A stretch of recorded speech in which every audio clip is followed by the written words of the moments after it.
పెన్షన్ల పంపిణీలో నిబంధనలను సరళతరం చేసిన ఏపీ సర్కార్ వరుసగా 2 నెలలు పెన్షన్ తీసుకోకపోయినా 3వ నెలలో మొత్తం పెన్షన్ తీసుకునే వెసులుబాటు ఉత్తర్వులు జారీ చేసిన ప్రభుత్వం.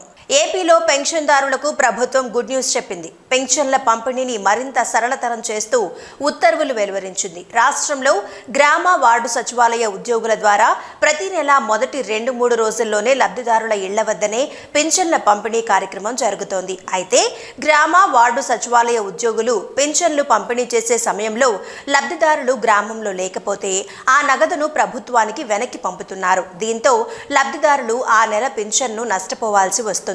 ఈ కారణంగా వివిధ పనులపై దూర ప్రాంతాల్లో ఉన్న పెన్షన్ల కోసం ప్రతి నెల 1వ తేదీ నాటికి వ్యయ ప్రయాసల కోర్చి స్వగ్రామానికి చేరుకుంటున్నారు.